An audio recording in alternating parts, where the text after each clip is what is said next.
Tune in. Let me just give you a couple of top lines on the call. It lasted about 30 minutes. It was 30 minutes long. It was direct. It was productive. Obviously, the call that the president had with the Prime Minister of Israel. They discussed a range of issues, and we are going to have a readout shortly. अभी आप white house की press secretary करीन gene पिएर को सुन रहे थे। वो बता रही थी कि 9 अक्टूबर को जो बाइडेन ने इजराइल के प्रधानमंत्री बेंजामिन नेतन्याहू से बात कर ली है। इसी के साथ इस हफ्ते का इंतजार खत्म हो गया। नेतन्याहू 2 अक्टूबर से ही बाइडेन के कॉल की उम्मीद में बैठे थे। दरअसल 1 अक्टूबर को ईरान ने इजराइल पर मिसाइल हमला किया था, इस्माइल हानिया और हसन नसरल्ला की हत्या का बदला लेने के लिए। ये ईरान का इजराइल पर दूसरा डायरेक्ट अटैक था। इसके बाद इजराइल जवाबी कार्रवाई की तैयारी करने लगा, लेकिन वो अमेरिका की हामी के बिना आगे नहीं बढ़ना चाहता था। अमेरिकी मीडिया ने अज्ञात अधिकारियों के हवाले से कहा कि बाइडेन 2 या 3 अक्टूबर को नेतन्याहू से बात करेंगे, मगर तारीख टलते टलते 9 अक्टूबर तक पहुंच गई। एक चर्चा ये भी है कि बाइडेन नेतन्याहू से नाराज है, इसलिए जल्दी फोन करने से बच रहे थे। नाराजगी की वजह आगे विस्तार से बताएंगे। अभी ये जान लीजिए कि फोन कॉल के बाद इजराइल के रक्षा मंत्री याओव गलांत बोले, ईरान पर हमला होकर रहेगा। उन्हें समझ नहीं आएगा कि ये कैसे हो गया। सुनिए। וכמו שעשינו עד עכשיו במלחמה בכל הגזרות האחרות, מי שתוקף אותנו ייפגע וישלם מחיר. התקיפה שלנו תהיה קטלנית, מדויקת ובעיקר מפתיעה. הם לא יבינו מה קרה ואיך קרה. तो आज के शो में हम जानेंगे बाइडेन ने कॉल करने में इतनी देर क्यों की, ईरान पर हमले का नतीजा क्या हो सकता है और इजराइल कब और कैसे हमला कर सकता है। नमस्ते, मेरा नाम सोनल है और आप देखना शुरू कर चुके हैं ललन टॉप का अंतर्राष्ट्रीय प्रसंगों से जुड़ा रोजाना का कार्यक्रम दुनियादारी, जहां आज बात बाइडेन नेतन्याहू फोन कॉल की। Brought to you by Sensodyne K, Haier and i10. SLS और पैराबेन गॉन, तो उसका करंट ऑन। What then? इसके पोटेशियम आयंस करें टूथ का करंट गॉन, लाइफ का करंट ऑन। इस फोन कॉल में अमेरिका की उपराष्ट्रपति कमला हैरिस भी जुड़ी थी। अमेरिका में 3 हफ्ते बाद राष्ट्रपति चुनाव है। इसमें कमला डेमोक्रेटिक पार्टी की उम्मीदवार है। अगर वो चुनाव जीत जाती हैं तो बाइडेन की जगह वो लेंगी।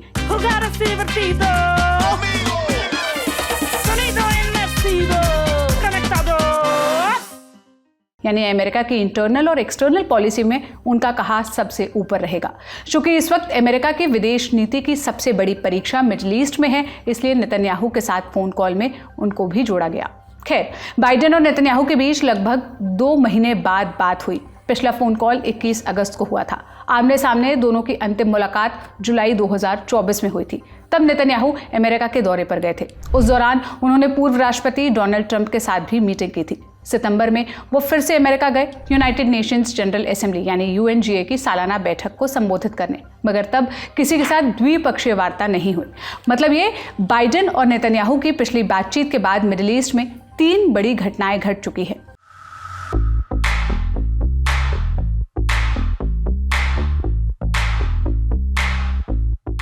Number 1, Hezbollah chief Hasan Nasrallah की हत्या। 27 सितंबर की शाम इजराइल ने बमबारी कर हिजबुल्लाह के सरगना हसन नसरल्ला को मार गिराया। वो ईरान के supreme leader Ayatollah Ali Khamenei का करीबी भी था। उसने लेबनान, सीरिया और इराक में वर्चस्व कायम करने में ईरान की मदद की थी, इसलिए उसकी हत्या ईरान के लिए बड़ा झटका थी। दूसरी घटना 30 सितंबर को घटी, जब इजराइल ने साउथ लेबनान में ग्राउंड फोर्स उतार दी। मकसद बताया हिजबुल्लाह की सैन्य क्षमता खत्म करना, ताकि उत्तरी इजराइल के विस्थापित नागरिक सुरक्षित लौट सके। फिर आई 1 अक्टूबर की शाम, जब ईरान ने इजराइल पर 180 से ज्यादा मिसाइलों से हमला किया। ईरान ने कहा, हमने इस्माइल हानिया और हसन नसरल्ला की हत्या का बदला लेने के लिए अटैक किया है। फिर उसने कहा कि हमारी तरफ से मामला सेटल समझा जाए। अगर इजराइल ने बात बढ़ाई तो हम और ज्यादा खतरनाक हमला कर सकते हैं, लेकिन इजराइल पीछे हटने के लिए तैयार नहीं है। वो इसको उकसाने की कार्रवाई के तौर पर देख रहा है। उसका कहना है कि ईरान ने बिना किसी मतलब के हम पर हमला किया, उसको इसका खामियाजा भुगतना होगा। इनफैक्ट जिस वक्त इजराइल पर ईरान की मिसाइलें गिर रही थी, उस वक्त नेतन्याहू सिक्योरिटी कैबिनेट के साथ मीटिंग कर रहे थे। उसके अगले दिन वो आर्मी और खुफिया एजेंसीज के चीफ से मिले। उनके साथ भी बदले के विकल्पों पर चर्चा की, मगर कोई फैसला नहीं लिया जा सका। एक्सियोस ने अपनी रिपोर्ट में दावा किया था कि इजराइल को अमेरिका की मदद की जरूरत पड़ेगी, इसलिए कोई डिसीजन लेने से पहले नेतन्याहू बाइडेन के साथ बात करना चाहते हैं। वैसे इजराइल किन किन विकल्पों पर विचार कर रहा है, आइए एक नजर डालते हैं। इजरायली मीडिया में छपी रिपोर्ट्स के मुताबिक सबसे ज्यादा चर्चा ईरान की न्यूक्लियर साइट्स को लेकर हो रही है। सरकार और विपक्ष के कई नेताओं ने इसकी मांग की है। हालांकि 2 अक्टूबर को बाइडेन ने इस विकल्प को खारिज कर दिया। बोले अमेरिका न्यूक्लियर साइट्स पर हमले में इजरायल का साथ नहीं देगा। इसके बाद क्या क्या ऑप्शंस बचे हैं? ईरान के एयर डिफेंस सिस्टम और मिसाइल सेंटर्स को तबाह किया जा सकता है। इजराइल ईरान के अंदर मौजूद अपने एजेंट्स को एक्टिव कर सकता है। उनके जरिए ईरान के बड़े नेताओं और अधिकारियों की हत्या की जा सकती है। इसके अलावा ईरान के तेल और गैस भंडारों को तबाह किया जा सकता है। इन्हीं को लेकर अमेरिका और इजरायली अधिकारियों के बीच बातचीत चल रही थी, लेकिन दोनों पक्ष सेम पेज पर नहीं आ पाए थे। इसलिए नेतन्याहू और बाइडेन के बीच फोन कॉल फिक्स नहीं हो पा रहा था। फिर यह तय हुआ कि इजराइल के रक्षा मंत्री याओव गलांत 9 अक्टूबर को अमेरिका जाएंगे। वहां अमेरिका के रक्षा मंत्री लॉयड ऑस्टिन से मुलाकात करेंगे, उनके सामने बैठकर सारी बातें समझाएंगे। उसके बाद बाइडेन को मनाया जाएगा। लेकिन बीच में कहानी बदल गई। कहा गया कि बाइडेन कॉल करने के लिए तैयार हो गए हैं। फिर 9 अक्टूबर को उनका कॉल गया भी। अब सवाल ये उठता है कि बाइडेन की नाराजगी की आखिर वजह क्या थी? पहली वजह राष्ट्रपति चुनाव। अमेरिका में 5 नवंबर को वोटिंग होनी है।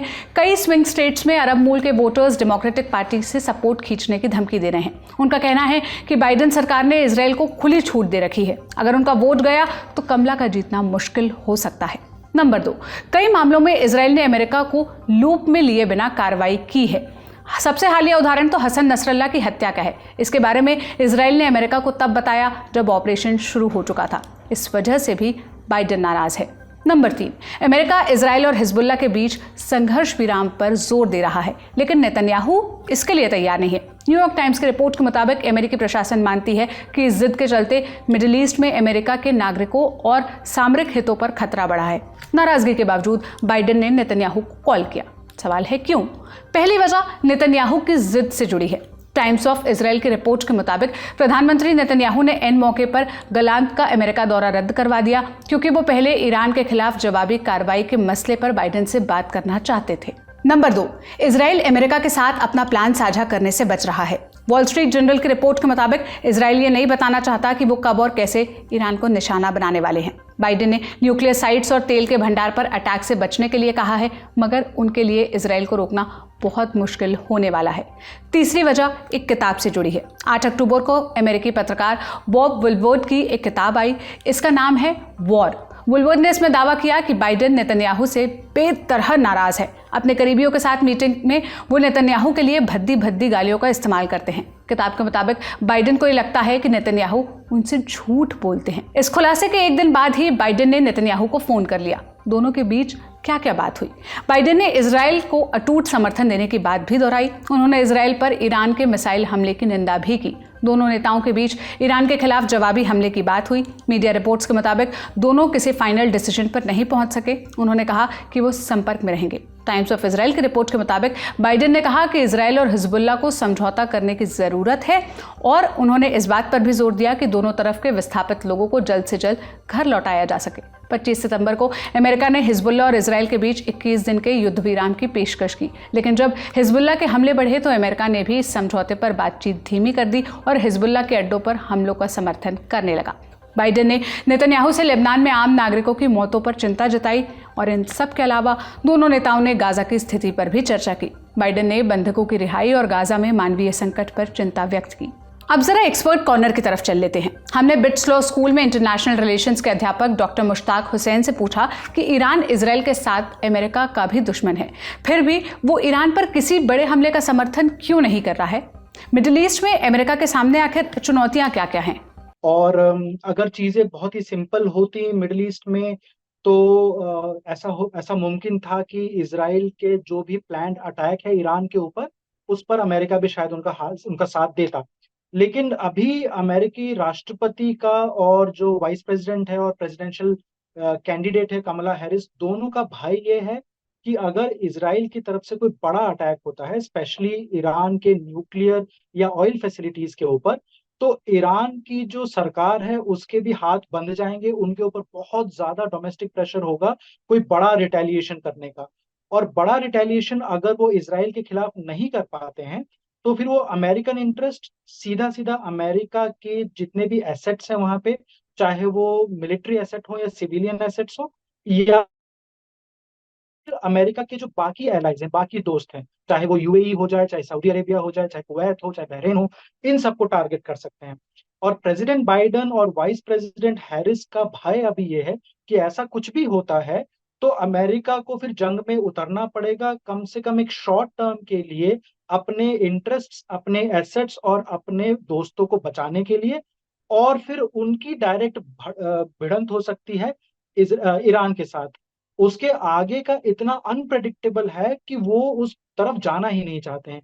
और इसीलिए जो आधे घंटे की बात हुई है प्रेसिडेंट बाइडेन और प्राइम मिनिस्टर नेतन्याहू के बीच में, उसमें प्रेसिडेंट बाइडेन और बाद में वाइस प्रेसिडेंट हैरिस दोनों ने आके इसी बात पे जोर दिया कि हम इजराइल के साथ हैं, जितना भी अटैक हिजबुल्लाह के अगेंस्ट लेबनान में होना है वो उसका समर्थन करेंगे। उन्होंने ये जरूर कहा कि कोलेटरल डैमेज ना हो, सिविलियंस की डेथ को जितना हो सके उतना अवॉइड किया जाए, उतना रोका जाए। लेकिन उन्होंने बहुत क्लियर किया है कि ईरान की तरफ कोई मेजर अटैक ना करे इजराइल, खासकर ईरान के न्यूक्लियर और ऑयल फैसिलिटीज के ऊपर। अमेरिका ने न्यूक्लियर और ऑयल रिसोर्सेज पर हमले में इजराइल का साथ देने से मना कर दिया। अब इजराइल के सामने क्या क्या विकल्प बचते हैं, किस तरह का रिस्पॉन्स रीजनल वॉर की आशंका को टाल सकता है? बट इसकी कोई गारंटी नहीं है कि प्राइम मिनिस्टर नेतन्याहू ये बात मान जाएंगे। अगर आप खासकर इजराइल के डिफेंस मिनिस्टर का स्टेटमेंट देखें जो इस आधे घंटे की बातचीत के बाद निकला, तो उन्होंने उसमें एक बहुत ही शातिरता से एक वर्ड ऐड कर दिया कि हमारा जो रिटेलिएटरी अटैक होने वाला है ईरान पे बहुत जल्दी होगा और सरप्राइजिंग होगा। अब इस सरप्राइजिंग का क्या मतलब है ये हम नहीं जानते कि इजराइल ने प्राइम मिनिस्टर नेतन्याहू ने या इजराइल के बाकी मिनिस्टर्स और ऑफिशियल्स ने अमरीकियों को बताया है कि नहीं बताया है। ये अभी भी मुमकिन है कि किसी तरह का डायरेक्ट या इनडायरेक्ट अटैक ईरान के न्यूक्लियर और ऑयल फैसिलिटीज पे हो, लेकिन आशंका मुझे इस बात की है कि जो अटैक होगा वो इतना इनडायरेक्ट होगा।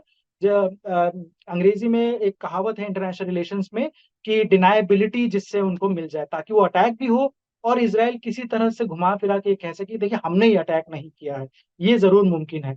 अमेरिका का और खासकर प्रेसिडेंट बाइडेन का ये भी मानना है कि ईरान ने अभी तक न्यूक्लियर बॉम्ब नहीं बनाया है, और अगर इजराइल ईरान के न्यूक्लियर फैसिलिटीज पे अटैक करता है तो ईरान डेफिनेटली फिर बॉम्ब बनाने की तरफ कदम उठाएगा, चाहे उसके लिए उसे अपनी अर्थव्यवस्था पे कितना ही नुकसान क्यों ना झेलना पड़े।